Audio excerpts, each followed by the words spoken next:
Hello everyone, welcome to my YouTube channel learn computer with RCS. अपने इस channel में मैं आपके लिए लेकर आता हूं कंप्यूटर फंडामेंटल और पाइथन प्रोग्रामिंग से रिलेटेड ढेर सारे वीडियोस। पाइथन प्रोग्रामिंग सीरीज की इस वीडियो में हम लोग टपल्स इन पाइथन पर डिस्कस करेंगे। तो बगैर टाइम वेस्ट करें स्टार्ट करते हैं अपने वीडियो को।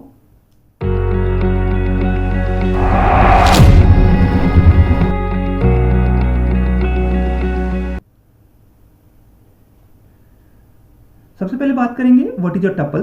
टपल क्या है? A tuple is a ordered and immutable collection of element.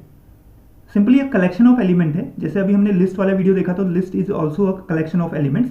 तो इसमें हम बहुत सारे एलिमेंट्स को एक साथ स्टोर कर सकते हैं, लेकिन वो कैसा है? ऑर्डर्ड है। जैसे लिस्ट भी एक ऑर्डर्ड कलेक्शन था, और साथ में क्या है? इम्यूटेबल है। इम्यूटेबल का मतलब है कि जो भी हम इस कलेक्शन में एलिमेंट्स स्टोर करेंगे, उनको हमने जब एक बार स्टोर कर दिया तो उसके बाद हम उनकी वैल्यूज को चेंज नहीं कर सकते। ठीक है, अभी हम इसको आगे देखेंगे इम्यूटेबिलिटी को कि क्यों नहीं हम इसको चेंज कर पा रहे हैं। तो जो लिस्ट होता है वो लिस्ट होता है आपका म्यूटेबल, और टपल होता है आपका इम्यूटेबल। तो सिंपली टपल की क्या डेफिनेशन होगी? Tuple is a ordered and immutable collection of elements and it is defined using parenthesis. जो टपल है वो कैसे डिफाइन किया जाता है? पैरेंथेसिस का यूज करके डिफाइन किया जा सकता है। ठीक है, एक एग्जांपल से यहाँ पर समझा रखा है। एक माई टपल नाम का एक टपल यहाँ पर क्रिएट किया गया है, जिसको नेम रेफरेंस कर दिया है, नेम दे दिया गया है माई टपल इक्वल टू, यहाँ पर देख रहे हैं आप पैरेंथेसिस लगे हुए हैं और इसके अंदर कलेक्शन ऑफ एलिमेंट्स लिखा हुआ है। बहुत सारे एलिमेंट्स को लिख दिया गया है 10, 20 एंड 30। ठीक है, और यहाँ पर पैरेंथेसिस क्लोज कर दिया। तो इस तरह से एक ये माई टपल यहाँ पर क्रिएट हो गया है। ठीक है, माई टपल क्या हो गया? उस टपल का नेम हो गया, एंड देन आपने यहाँ पर पैरेंथेसिस स्टार्ट किया एंड 10, 20 एंड 30 इसमें 3 एलिमेंट स्टोर कर दिए।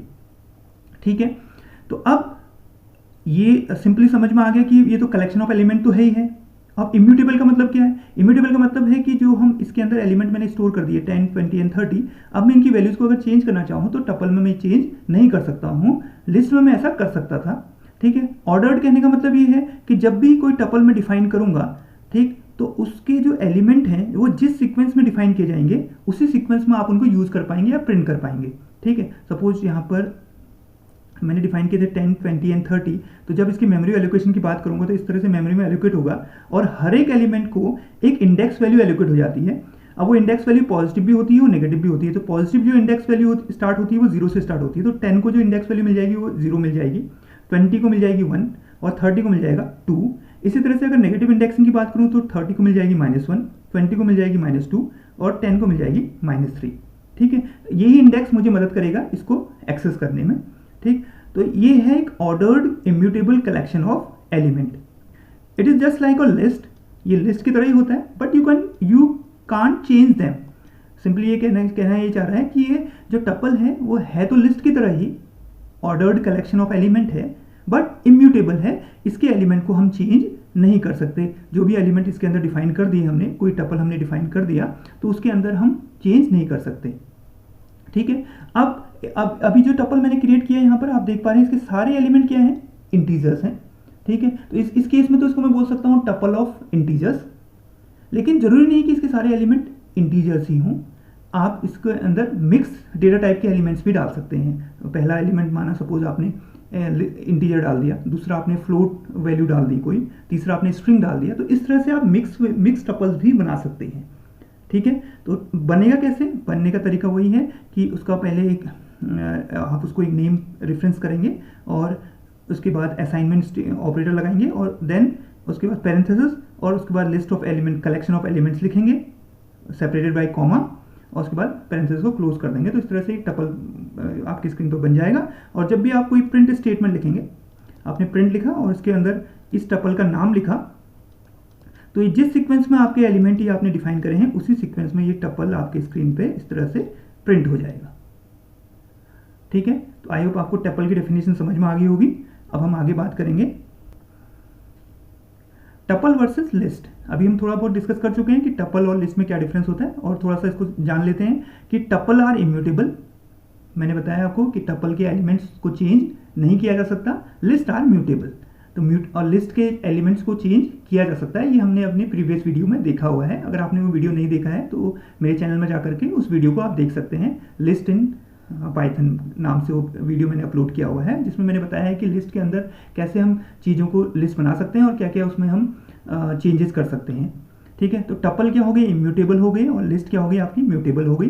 Tuple use parenthesis and list use brackets. तो लिस्ट को बनाने के लिए हम ब्रैकेट्स का यूज़ करते हैं, टपल को बनाने के लिए हम पैरेंथेसिस का यूज़ करते हैं। Tuple are faster than list. ये बहुत इंपॉर्टेंट है कि टपल जो है वो लिस्ट से ज़्यादा फास्ट एक्सेसिबल हैं, एक्सेसिबिलिटी उनकी क्या रहती है, फास्ट रहती है। तो जहाँ पर आपको फास्ट एक्सेस करना है और चीज़ों को चेंज नहीं करना है, कुछ भी जो भी आपने वैल्यूज़ आपने दे दी हैं उन्हीं वैल्यूज़ पे काम करना है, उनको कहीं पर भी चेंजेस नहीं करना है, तो वहाँ पर आप लिस्ट की जगह पर टपल यूज़ कर सकते हैं। है दोनों चीज़ें सेम ही, ऑर्डर्ड कलेक्शन ही है, लेकिन म्यूटेबल और इम्यूटेबल का फ़र्क है। ठीक है, tuple can be use as a dictionary keys. हाँ, पाइथन का एक और डेटा टाइप होता है डिक्शनरी, जिसमें जो डेटा एलिमेंट स्टोर होते हैं वो की और वैल्यू पेयर में स्टोर होते हैं। ठीक है, तो हर एक एलिमेंट की अपनी क्या होती है, की होती है, और उसके करस्पॉन्डिंग उसकी क्या होती है, वैल्यू होती है। ये हम अगले वीडियो में देखेंगे जिसमें हम डिक्शनरी पढ़ेंगे। तो जो उसकी की होती हैं वो एक्चुअली इम्यूटेबल होती हैं, तो इसीलिए ये कह रहा है कि यहाँ पर टपल को हम एज अ की बनाने में यूज़ कर सकते हैं डिक्शनरी की। ठीक है, तो अब हम डिक्शनरी का जब वीडियो में इसमें अपलोड करूंगा तो उसमें ये सारी चीज़ें बताऊंगा आपको। तो फिलहाल याद करिए कि टपल को हम कहाँ यूज़ कर सकते हैं, एज अ डिक्शनरी की बनाने में यूज़ कर सकते हैं, डिक्शनरी के एलिमेंट की बनाने में यूज़ कर सकते हैं। ठीक है, तो क्योंकि डिक्शनरी में जो की होती है वो इम्यूटेबल कैटेगरी की होती है, वैल्यू को तो चेंज किया जा सकता है डिक्शनरी में, आगे इसमें बात करेंगे। तो ये था डिफरेंस टपल और लिस्ट के बीच में। क्रिएटिंग टपल कैसे क्रिएट करते हैं ये हम बात करते हुए आ रहे हैं आगे। तो सबसे पहले अगर मैं यहाँ पर इस तरह से लिख देता हूँ, टी नाम से मैंने एक वेरिएबल लिया और इक्वल टू पैरेंथेसिस लगाए और इसके अंदर कोई भी डेटा एलिमेंट नहीं दिया, तो इस केस में ये कैसा टपल कहलाएगा आपका, एम्प्टी टपल मैंने क्रिएट कर दिया है। ठीक है, अगर मैं यहाँ पर प्रिंट करता हूँ टी को, अगर उसके पाइथन के टर्मिनल पर जाकर के प्रिंट टी लिखता हूँ तो मेरे सामने जो रिजल्ट मिलेगा मुझे इस तरह से खाली ब्लैंक पैरेंथेसिस मिलेंगे। ठीक है, और सिंगल एलिमेंट से रिलेटेड टपल बनाना है तो ये भी बहुत इंपॉर्टेंट ध्यान देना है हमें कि जब भी मैं सिंगल एलिमेंट का एक टपल बनाऊंगा तो उसको बनाने के लिए मैंने इसको एक नेम प्रोवाइड कर दिया टी, और उसके बाद पैरेंथेसिस लगाया, और पहला एलिमेंट जब इसमें डाला उसके बाद मुझे यहाँ पर कॉमा जरूर लगाना पड़ेगा। कॉमा इज इंपॉर्टेंट, कह भी रहा है यहाँ पर कि कॉमा क्या है, बहुत इंपॉर्टेंट है। अगर ये कॉमा यहाँ पर नहीं लगाऊंगा तो अगर मैंने सिंपल इस तरह से लिख दिया इसको टी इक्वल टू 5 इस तरह से लिख दिया, तो इस केस में ये इस टी को टपल नहीं मानेगा। ठीक है, ये टपल नहीं कहलाएगा, ये वाला जो टी है ये टपल नहीं कहलाएगा, ये एक सिंपल एक वेरिएबल कहलाएगा जिसके अंदर हम 5 वैल्यू असाइन कर देंगे, एक नॉर्मल वेरिएबल की तरह काम करेगा, एज अ टपल वेरिएबल की तरह काम नहीं करेगा ये। ठीक है, तो ये ध्यान देना है हमें कि जब भी हम सिंगल एलिमेंट का टपल बनाएंगे तो उस एलिमेंट के बाद कॉमा जरूर लगाएंगे यहाँ पर। इसको आप कैसे पता कर सकते हैं, इसको आप पता कर सकते हैं, मैंने पहले भी वीडियोज़ में आपको बताया हुआ है कि टाइप एक फंक्शन होता है, बिल्ट इन फंक्शन, जिसकी मदद से किसी भी ऑब्जेक्ट का टाइप आपको पता चल जाता है, डेटा टाइप आपको पता चल जाता है। तो अगर आप यहाँ पर इस केस में जब आपने ये लिखा है टी इक्वल टू 5 कॉमा लिखा हुआ है, इस तरह से टपल बनाया है और उसके अंदर टाइप फंक्शन के अंदर टी पास करते हैं, तो आपको जो क्लास मिलेगा, ये ऑब्जेक्ट का जो क्लास बताएगा वो बताएगा यहाँ पर टपल क्लास का ऑब्जेक्ट है, ये टपल है एक। और जब आप आपने लिखा t इक्वल टू पैरेंथेसिस के अंदर 5 लिख दिया और इसको आपने टाइप t करा, ठीक है, तो इस केस में ये क्लास बताएगा इसको किसका, इंटीजर का। तो इसमें नॉर्मल एक सिंपल इंटीजर मानेगा इसको कि हमने एक 5 इंटीजर वैल्यू थी उसको हमने t के अंदर डिफाइन कर दिया। ठीक, तो टपल नहीं मानता है वो। तो ये बहुत इंपॉर्टेंट है कि कॉमा यहाँ पर लगाना बहुत जरूरी है सिंगल के लिए। मिक्स टाइप में अभी मैं थोड़ी देर पहले बता रहा था कि जो आपके टपल हैं वो मिक्स टाइप भी हो सकते हैं। तो एक यहाँ पर टपल बना रखा है टी नाम से, जिसके अंदर 3 एलिमेंट है, पैरेंथेसिस लगाया और 3 एलिमेंट दे दिए, 1 और एक स्ट्रिंग दे दिए हेलो और 3.14 दे दिया एक फ्लोट टाइप की वैल्यू। तो मिक्स टपल भी हम बना सकते हैं। ठीक है, इसी तरह से नेस्टेड टपल भी बन सकता है। नेस्टेड टपल का मतलब हो गया कि जब टपल का एलिमेंट खुद एक टपल होगा। ठीक है, तो इस केस में आप देख पा रहे हैं ये टी नाम का एक टपल है, यहाँ पर टी नाम का एक टपल बना रखा है जिसके अंदर पहला एलिमेंट 1 है और दूसरा एलिमेंट खुद एक टपल है। ठीक है, तो ये पहला एलिमेंट हो गया, सेकंड एलिमेंट हो गया और सेकंड एलिमेंट खुद एक टपल के रूप में काम कर रहा है। तो इस केस में इसको हम बोल सकते हैं नेस्टेड टपल। ठीक है, नेस्टेड टपल है जिसके अंदर एलिमेंट भी एज अ टपल की तरह काम कर रहा है। एक्सेसिंग टपल एलिमेंट्स, अब भाई हमने डिफाइन तो कर दिया, उसके बाद हम उसको एक्सेस कैसे करें, उसके एलिमेंट को एक्सेस कैसे करें। तो थोड़ी देर पहले मैंने बताया था कि जब भी कोई टपल डिफाइंड होता है तो उसके हर एक एलिमेंट को क्या मिल जाता है, एक इंडेक्स वैल्यू मिल जाता है और वही इंडेक्स वैल्यू मदद करेगी उस टपल के एलिमेंट को एक्सेस करने में। ठीक है, और वो इंडेक्स की वैल्यू डिपेंड करता है कि आपने पॉजिटिव इंडेक्स दिया है या नेगेटिव इंडेक्स दिया है। तो इस चीज़ को हम एक सिंपल एग्जांपल से समझ लेते हैं। मैं यहाँ पर एक टपल क्रिएट कर रहा हूँ, t इक्वल टू पैरेंथेसिस, और उसके अंदर मैंने 3 एलिमेंट स्टोर कर दिए, 10, 20 एंड 30। तो होता क्या है कि जैसे ही मैंने ये टपल डिफाइन करा तो इन एलिमेंट्स को मेमोरी एलोकेट हो जाएगी। ठीक है, हर एक एलिमेंट को एक ऑर्डर्ड वे में मेमोरी एलोकेट हो जाएगी, 10, 20 और 30। ठीक है, और इसकी इंडेक्सिंग हो जाएगी पॉजिटिव 0, 1, 2, और नेगेटिव इंडेक्सिंग हो जाएगी -1, -2 और -3। ठीक है, तो 10 -3 पे स्टोर है, -3 इंडेक्स पे स्टोर है, हम ये बोल सकते हैं। ठीक, तो अगर मुझे अब इसके पर्टिकुलर एलिमेंट को एक्सेस करना है तो मैं क्या लिखूंगा, मैं उस टपल का नाम लिखूंगा और ब्रैकेट लगाऊंगा और ब्रैकेट के अंदर उस इंडेक्स को पास कर दूंगा जिस इंडेक्स पे वो एलिमेंट स्टोर है।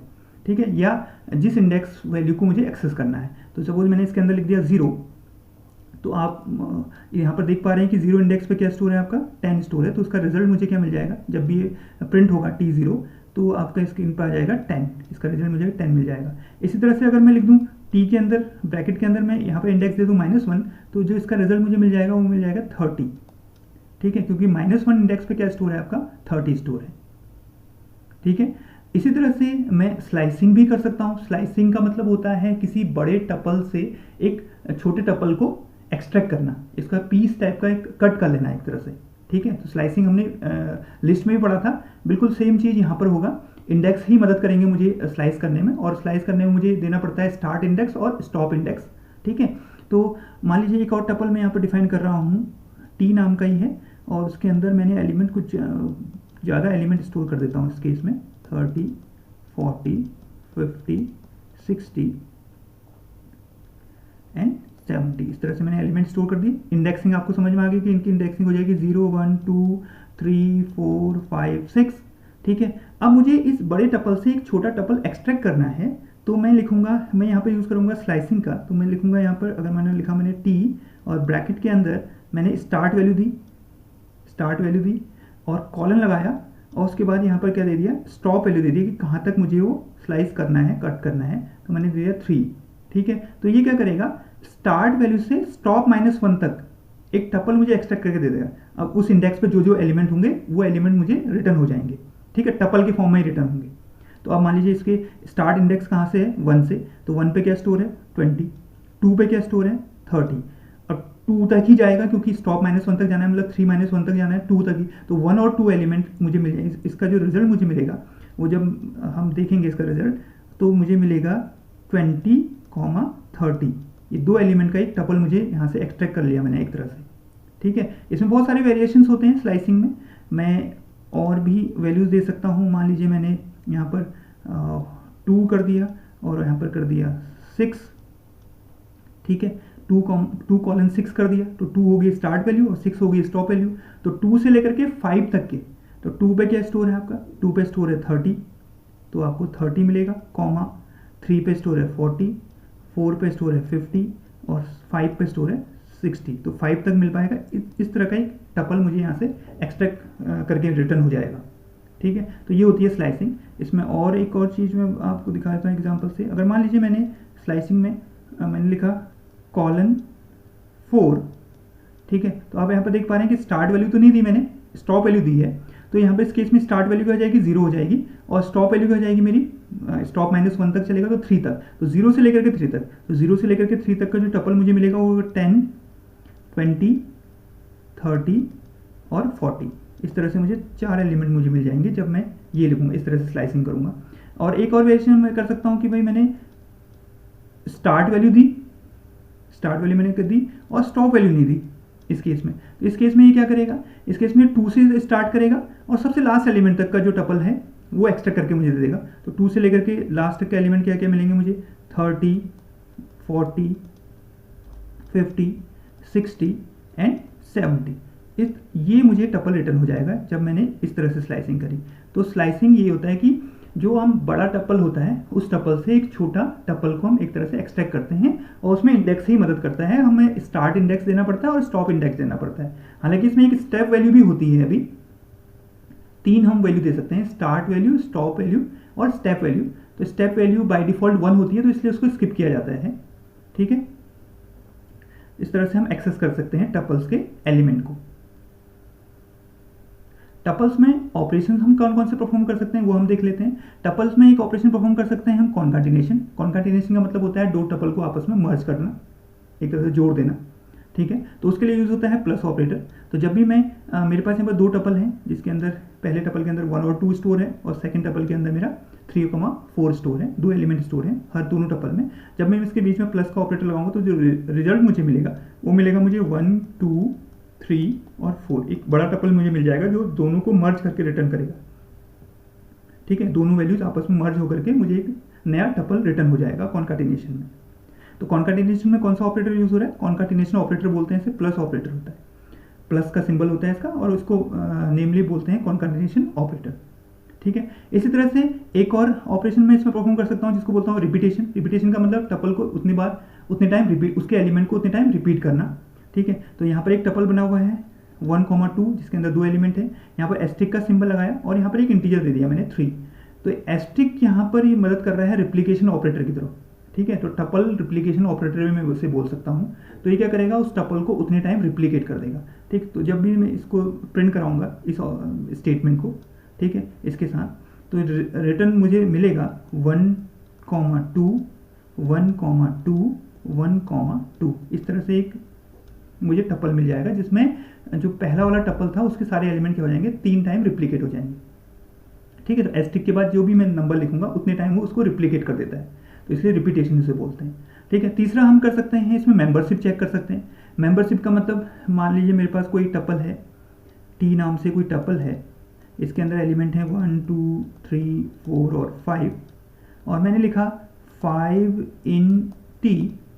तो यहाँ पर जो इन ऑपरेटर है ना, ये इन ऑपरेटर एक मेंबरशिप ऑपरेटर है। ये चेक करेगा कि जो मेरा 5 एलिमेंट है ये टी के अंदर मौजूद है या नहीं है। अगर ये इसके अंदर मौजूद है तो मुझे रिटर्न मिलेगा ट्रू, और अगर ये वैल्यू जो मैंने यहाँ पर लिखी हुई है ये वैल्यू अगर टी के अंदर मौजूद नहीं है तो मुझे रिटर्न होगा फॉल्स, ठीक है। तो इस केस में 5 जो है इस टपल के अंदर मौजूद है तो इसका मतलब मुझे रिटर्न होगा ट्रू, ठीक है। ऐसे ही मैं लिख दूँ 6 इन टी, तो इस केस में 6 इसमें इस टपल के अंदर मौजूद नहीं है तो मुझे मिलेगा इसमें फॉल्स। इसी तरह से इनके साथ एक और हम यूज़ कर लेते हैं, नॉट ऑपरेटर भी आगे से लगा देते हैं, तो नॉट इन बन जाता है वो मेंबरशिप ऑपरेटर। तो नॉट इन में भी अगर मैंने लिखा 6 नॉट इन टी, इस केस में मुझे मिलेगा ट्रू, क्योंकि 6 जो है इस टपल के अंदर मौजूद नहीं है, तो इसका मतलब ये ट्रू है कंडीशन, तो ये आपको रिटर्न करेगा, ट्रू रिटर्न करेगा। तो इन और नॉट इन दो ऑपरेटर हैं, मेंबरशिप ऑपरेटर हैं, जो मदद करते हैं किसी भी टपल की मेंबरशिप को चेक करने में कि वो एलिमेंट उस टपल के अंदर मौजूद है या नहीं है। अगर टपल के अंदर मौजूद होगा तो ट्रू रिटर्न होगा और टपल के अंदर मौजूद नहीं होगा तो फॉल्स रिटर्न होगा। वही जस्ट उल्टा नॉट इन के केस में होगा कि नॉट इन के केस में अगर वो आपका एलिमेंट उसके अंदर मौजूद नहीं है तो ट्रू रिटर्न करेगा, अदरवाइज फॉल्स रिटर्न करेगा, क्योंकि नॉट जो होता है हमेशा निगेट कर देता है चीज़ों को। ये हमने पहले भी पढ़ा हुआ है कि ट्रू वैल्यू को फॉल्स कर देता है और फॉल्स वैल्यू को ट्रू बना देता है जब भी नॉट लगता है किसी ऑपरेटर के आगे से। तो इस तरह से हम 3 ऑपरेशन इसमें बेसिक ऑपरेशन परफॉर्म कर सकते हैं टपल के अंदर। आगे बात करेंगे इसके अंदर कुछ मेथड्स की। मेथड्स का मतलब होता है फंक्शंस की। कुछ बिल्ट इन फंक्शंस टपल के होते हैं, उसमें सबसे पहला है काउंट। काउंट के अंदर हम कोई वैल्यू पास कर देंगे और it will return number of times of value appears. मतलब कोई टपल है, मान लीजिए माना मैंने टी नाम का कोई टपल है, ठीक है, और इसके अंदर मैंने एलिमेंट डाल दिए 1, 2, 3, 1, 4, 5, 1, 6 इस तरह से, ठीक। अब मैं इसमें जानना चाहता हूँ, मैंने लिखा t.count और इसके अंदर पास कर दिया 1, तो जो मुझे रिटर्न होगा वैल्यू वो रिटर्न होगी टी। इसमें इस टपल में 1 कितने टाइम आया हुआ है, कितने टाइम अपेयर हुआ है, 1, 2 और 3, तो आंसर मुझे मिल जाएगा 3। तो जो काउंट फंक्शन होता है उसके अंदर हम एक वैल्यू पास करते हैं और वो बताता है कि वो वैल्यू उस टपल में कितने टाइम आई है, उसकी अकरेंस को बता रहा है, ठीक है। इसी तरह से इंडेक्स, मुझे जानना है किसी टपल के एलिमेंट का इंडेक्स जानना है कि किस इंडेक्स पे वो टपल स्टोर है, वो एलिमेंट स्टोर है, तो मुझे यहाँ पे लिखना पड़ेगा t.index फंक्शन का यूज़ करूँगा, t.index, और उसके बाद ब्रैकेट पैरेंथेसिस लगा करके यहाँ पर उस वैल्यू को डाल दूंगा। जैसे सपोज मैं यहाँ पर लिख दूँ 5, तो अब आप देखिए ये 5 किस इंडेक्स पे स्टोर है। वैसे आप यहाँ पर देख के बता सकते हैं 0, 1, 2, 3 4 5 6 7। तो 5 जो है वो 5 इंडेक्स पे हमारे अकॉर्डिंग, इस टपल के अकॉर्डिंग 5 जो है 5th इंडेक्स पे ही स्टोर है, तो इसका जो रिजल्ट मुझे मिलेगा वो 5 ही होगा। इसी तरह से मैं इसके अंदर लिख दूँ t.index 6, तो इस केस में मुझे मिल जाएगा, जो रिटर्न मिलेगा वो मिलेगा 7, क्योंकि 6 जो है वो 7th इंडेक्स पे स्टोर है। तो इंडेक्स पता करने के लिए इंडेक्स फंक्शन है, और किसी एलिमेंट के अकरेंस को पता करने के लिए काउंट फंक्शन है। ठीक है, कुछ और फंक्शंस भी टपल के अंदर यूज होते हैं, उनके लिए मैं अलग से एक वीडियो अपलोड करूंगा। तो फिलहाल आप इस दोनों फंक्शंस का वर्किंग आपको समझ में आ गई होगी। चलिए आगे बात करेंगे। वाई यूज टपल, टपल को यूज करने का क्यों हम टपल्स को जनरली यूज करते हैं वो बता रहा है। तो अभी थोड़ी देर पहले मैं बताया था कि जो टपल होते हैं वो लिस्ट से फास्ट होते हैं, तो फास्ट एलिमेंट को एक्सेस किया जा सकता है। दूसरा क्या है इसका प्रॉपर्टी, वो है इम्यूटेबल, कि टपल क्या होते हैं, इम्यूटेबल होते हैं। तो इसके अंदर नो एक्सीडेंटल चेंजेस, मतलब कि इसके एलिमेंट को आसानी से चेंज नहीं किया जा सकता, तो कोई भी इसमें चेंजेस नहीं हो सकते हैं। जब भी हम टपल के अंदर कोई हम चेंज करना भी चाहें तो वो एक्सेप्ट ही नहीं करेगा, वो एग्जीक्यूट ही नहीं होगा पूरा। ठीक है, तो इम्यूटेबिलिटी, अगर कहीं पर हमें ये शो करना है कि भाई हमने टपल डिफाइन कर दिया, एक कलेक्शन ऑफ एलिमेंट डिफाइन कर दिया और उसमें कोई भी चेंजेस नहीं है, तो हम उसको टपल के रूप में ले सकते हैं। ठीक है, ताकि कोई भी उसमें कोई अगर उसमें चेंजेस करना भी चाहे तो वो पॉसिबल ही ना हो। ठीक, useful for fix data sets, वही बात आई, फिक्स्ड, जहाँ पर आपके जो डेटा सेट्स हैं, जो आप सेट बना रहे हैं, जो ग्रुप कलेक्शन बना रहे हैं, वो कलेक्शन फिक्स्ड हैं, पहले से ही आपको पता है कि ये यही वैल्यूज रखेंगे हमें हमेशा पूरे प्रोग्राम के ड्यूरेशन में, उस कलेक्शन में वही वैल्यू रहेंगी, तो वहाँ पर आप टपल को यूज़ कर सकते हैं। कैन बी डिक्शनरी कीज़, और अभी थोड़ी देर पहले मैं बताया था कि डिक्शनरी के कीज़ के रूप में भी इसको यूज़ किया जा सकता है टपल को, कि डिक्शनरी की जो कीज़ होती हैं, क्योंकि वो भी इम्यूटेबल होती हैं और टपल भी क्या होता है, इम्यूटेबल होता है, तो डिक्शनरी की बनाने में इसको आप यूज़ कर सकते हैं। ठीक है, तो डिक्शनरी जब हम पढ़ेंगे तो उसमें आपको और क्लियर समझ में आ जाएगा।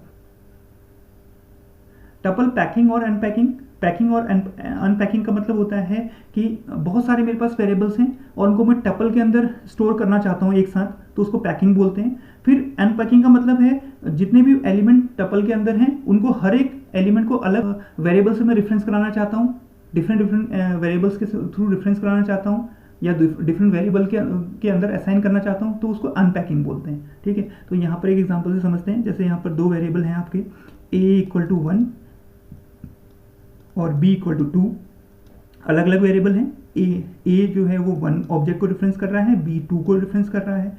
अब मुझे क्या करना है, मुझे इन दोनों वैल्यूज़ को एक ही वेरिएबल से रेफरेंस कराना है, तो मैं टपल के अंदर इसको पैक कर सकता हूँ। तो टपल के अंदर मैंने पैक किया, मैंने लिखा t = a, b। ठीक है, तो इसका मतलब वो ये हो गया कि अब जो ये t है ये इन दोनों एलिमेंट को रेफरेंस कर रहा है यहाँ पर, और इसके अंदर ये दोनों एलिमेंट स्टोर हो गए हैं। ठीक है, और वापस से मैं क्या करना चाहता हूँ, वापस से इसको अनपैक करना चाहता हूँ, तो मैं लिख दूंगा x, जितने एलिमेंट इसके अंदर हैं उतने ही वेरिएबल मैं यहाँ पर डिफाइन कर दूंगा कॉमा करके। तो अभी 2 हैं, तो 2 मैंने डिफाइन किए, x, y = t लिख दिया। तो होगा क्या कि इस t के फर्स्ट जो एलिमेंट है वो असाइन हो जाएगा x को, तो x रेफरेंस करेगा a को और y रेफरेंस करेगा इस केस में b को। अगर मैं x प्रिंट करता हूँ, स्क्रीन पे x प्रिंट करता हूँ, तो मेरे पास क्या प्रिंट होगा, a की वैल्यू प्रिंट होगी, और a के अंदर क्या स्टोर था आपका, 1 स्टोर था, तो हमारे सामने प्रिंट हो जाएगा 1। और जब भी मैं प्रिंट करूँगा y, तो y किसको रेफरेंस कर रहा है, b को रेफरेंस कर रहा है, तो आपकी स्क्रीन पर प्रिंट हो जाएगा 2। ठीक है, तो इस तरह से मैं अनपैक भी कर सकता हूँ। वो डिपेंड करेगा कि टपल के अंदर कितने एलिमेंट हैं, तो उतने ही वेरिएबल मुझे पहले डिफाइन करने पड़ेंगे, और इक्वल का असाइनमेंट का साइन लगाऊंगा, ऑपरेटर लगाऊंगा, और उसके बाद टपल का नाम लिख दूंगा। तो इस तरह से ये अनपैकिंग स्टेटमेंट है, और ये पैकिंग स्टेटमेंट है। मल्टीपल वेरिएबल को एक साथ टपल में पैक कर देना और ये अनपैक कर देना उनको दोबारा से। तो ये था कंप्लीट थ्योरेटिकल वीडियो। हमने इसमें समझा कि टपल कैसे काम करता है, कैसे हम डिफाइन करते हैं, क्या उसकी डेफिनेशन है, कहाँ कहाँ यूज़ किया जा सकता है, और कैसे उसके एलिमेंट को एक्सेस करते हैं। ठीक है, तो एक फंडामेंटल वीडियो था। आई होप आपको ये वीडियो समझ में आया होगा। अब आपके लिए प्रैक्टिस टाइम है, आपके लिए चैलेंज है कि अब आप क्या करिए, क्रिएट और टपल विथ 5 फ्रूट्स, ये आप कमेंट करके मुझे बताएंगे जब भी इस वीडियो को देखें। तो उसके बाद इस चैलेंज को एक्सेप्ट करें और टपल क्रिएट करके मुझे दिखाएं कमेंट में। ठीक है। Print first and last element, किसी टपल के फर्स्ट एलिमेंट को हम कैसे प्रिंट करेंगे और लास्ट एलिमेंट को कैसे प्रिंट करेंगे, ये सब हमने प्रीवियस इस स्लाइड्स में देखा हुआ है। ठीक है, फर्स्ट एलिमेंट को हम कैसे किस इंडेक्स से एक्सेस करते हैं और लास्ट एलिमेंट को किस इंडेक्स से एक्सेस करते हैं। Count how many times Apple appears, कोई एक टपल है जिसके अंदर एप्पल कई बार आपने स्टोर करके रखा हुआ है कलेक्शन में, तो अब आपको काउंट करना है कि वो एप्पल कितनी बार उसमें आपका आया हुआ है। तो अभी मैंने थोड़ी देर पहले आपको बताया था कि किसी चीज़ की अगर अकरेंस हमें जाननी है तो हम काउंट फंक्शन का यूज़ कर सकते हैं। तो कैसे करते हैं ये आप कमेंट करके तीनों क्वेश्चंस का आंसर मुझे बताइएगा। फाइनली कंक्लूजन पर आते हैं। Tuples are simple and yet powerful. Tuple बहुत सिंपल है, बहुत आसान होता है इनको डिफाइन करना, यूज़ करना बहुत आसान होता है, और पावरफुल भी होते हैं। पावरफुल इन द सेंस कि जहाँ पर हमें फिक्स डेटा सेट्स को यूज़ करना है वहाँ पर हम टपल को आसानी से यूज़ कर सकते हैं। Get for fixed and unchangeable data, जैसा लिख रहा है कि ग्रेट फॉर फिक्स्ड, मतलब कि फिक्स और अनचेंजेबल डेटा को जहाँ पर यूज़ करना है वहाँ पर के लिए टपल से बढ़िया कोई और ऑप्शन है नहीं आपके पास। ठीक है। स्टार्ट यूजिंग दम इन योर पाइथन जर्नी, और पाइथन आप सीख रहे हैं, पाइथन सीखना चाह रहे हैं तो टपल्स के बारे में थोड़ा सा जानकारी रखिए ताकि कैसे कैसे आप प्रोग्राम में टपल्स को यूज़ कर सकते हैं। तो ये था पूरा कंप्लीट वीडियो। आपको ये वीडियो समझ में आया होगा। अगर ये वीडियो पसंद आया है तो इसे लाइक करें, अपने फ्रेंड्स में शेयर करें और कमेंट करें, और चैनल को अभी तक सब्सक्राइब नहीं कर रखा है तो जल्दी से मेरे channel learn computer with RCS को सब्सक्राइब कर लें। मिलते हैं अगले वीडियो में कुछ नए टॉपिक के साथ। तब तक के लिए thanks for watching and happy coding.